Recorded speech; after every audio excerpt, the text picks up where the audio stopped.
We are back with another 5-on-5. We begin with the Simply and Fuego Bronx Bombers. The Pinstripers reeled off 13 straight wins in the month of August, their longest win streak since the famed 1961 championship season. The A's would prevent win number 14 in Oakland, but the Yanks got right back to winning thereafter. It's a pretty impressive feat when you think about it. The first 13-game winning streak in 60 years for the Yanks. Here's more from a very happy Yankee clubhouse. Just we're trying to put our best foot forward every day. And I would just say the focus in that room, the purpose in that room is what you want it to be. And, another good one tonight. Everyone, I think I go back to what I've said. I think the best part about it is the many contributions we're getting from the entire roster. And, tonight was just a really good all-around win for us. We're grinding away the opponent. I think it's kind of like only a matter of time as we all stick to our plans coming into the game and making the right adjustments as we see the game developing as well. It's what we thought we were going to do all year. And, I know this game's hard. And, obviously, you can get into bad ruts and, guys, aren't getting the job done with running score position, whether it's guys not getting guys out. And we're finally getting to a point where, I think we're getting ahead and we're scoring runs early in the game. And, we're taking a lot off our pitchers. And, obviously we're capable of scoring 5-6 runs an inning, at any point in the game. So it's been clicking right now. And, obviously we still got 2 more big games against this team. And obviously we're going to go out and do our best. While the Yankees have rode the win streak to the first wild card and a serious shot at the American League East Division title, the Mets have not only struggled in the win column, but have also garnered some headlines, courtesy of a Javi Baez controversy. One of the newest Mets gave the fans at Citi Field a thumbs down for booing the club for their recent struggles. Ownership addressed the Baez gesture, saying fans are entitled to express their displeasure all they want. Here's more from Metsville. We're not machines. We're gonna struggle. We're gonna struggle 7 times out of 10, and it just feels bad when we strike out. When I strike out and I get booed, it doesn't really get to me. But I want to let them know that when we success, we're gonna do the same thing to know how to let them know how it feels. Because if we win together, then we gotta lose together. And the fans are really big part of it. So. In my case, they gotta be better. I play for the fans and I love the fans, but if they're gonna do that, they just putting more pressure on the team, and that's not what we want. The Yanks and Mets headline on the front end of 5-on-5, taking the 5th and 4th spots respectively, while the first remarks from Bronx native and newest Knickerbocker Kimball Walker come in at number 3. Kimba is thrilled to be coming home. It's an unbelievable feeling. It's a great feeling. Just to repeat what you said, just growing up here, walking around the city and, seeing all those guys' faces on those billboards, who play for the Knicks, who I've always been fans of. And, now to see myself up there, along with Evan, a guy who I've known for a minute now, it's an unbelievable feeling. Yeah, great feeling. Speaking of the New York Knicks, Walker's new teammate Taj Gibson made his way over to see the Hoops in the Sun Roundball Classic Championship game Sunday here in the Bronx.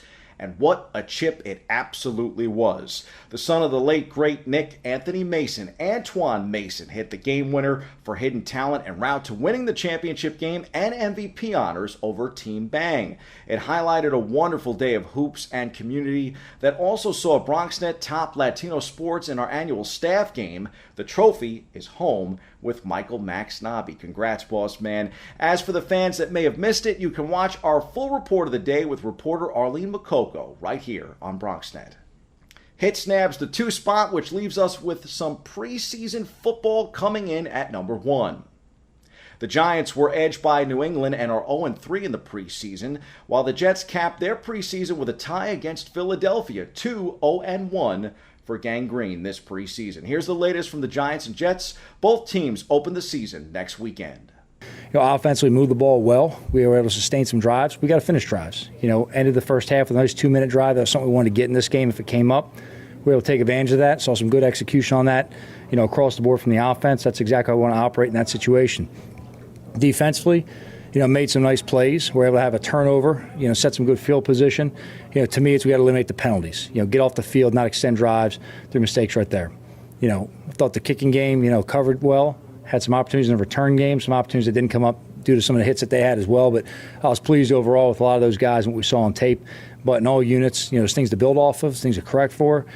We got 2 weeks to get a lot of things accomplished, so we got to get moving fast.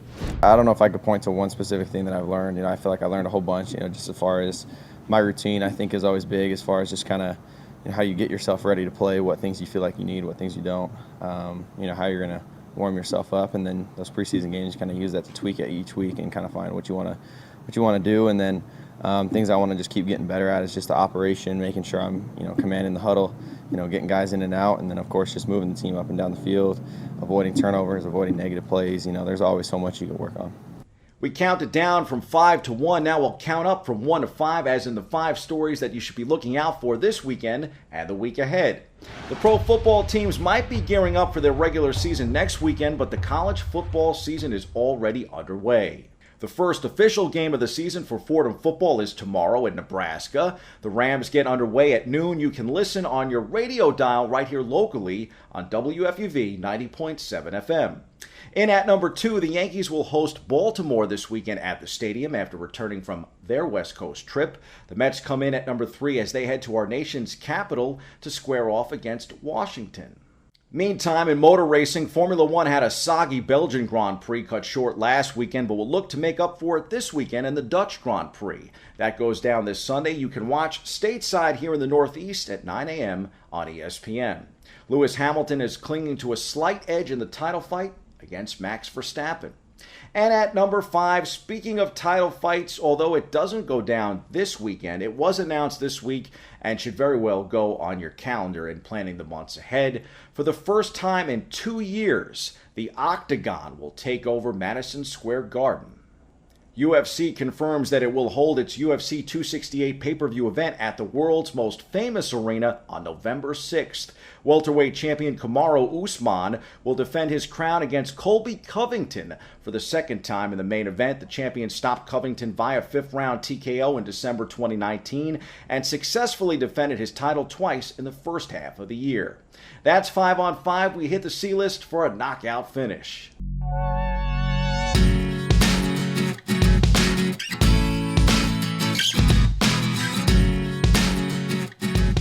I hate to say it, but maybe, just maybe, I was wrong about Jake Paul. The YouTube sensation turned prize fighter outpointed Tyron Woodley via split decision in the main event of a boxing card last Sunday night in Cleveland. I wanted to see that fool lose so very bad. On top of that, I always liked Woodley in the Octagon too. Woodley is a former UFC welterweight champion with several highlight reel knockouts on his MMA resume. He wobbled Paul with a big right hand in the 4th round, but Paul was able to survive that and actually beat Woodley over the rest of the bout. The 24-year-old Paul is a polarizing figure who I'm sure is motivated by the almighty dollar. But I'm starting to believe that he has some talent as a fighter, and he's using his fame elsewhere to carve out a career for himself in boxing. When you think about it, it's actually genius. Woodley was his toughest opponent yet, even if he is 39 years old, fighting in his first pro boxing match himself, and weighed the most he has ever fought at in his professional career. Now, how would Paul do against other legit pro boxers in his weight class? We'll have to wait and see and find out, but I think he has proven that he's probably more of a real boxer and less of a sideshow than many of you, including myself, believed at the outset of this.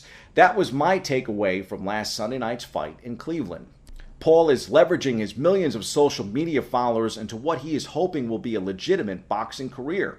Paul outlanded Woodley 71-52 in total punches. Woodley believes the fight was close and that he actually won. Paul says he would consider a rematch if Woodley gets an I Love Jake Paul tattoo. Sports in 2021, man. Jake Paul is living proof that social media can be the first steps to finding your dream job.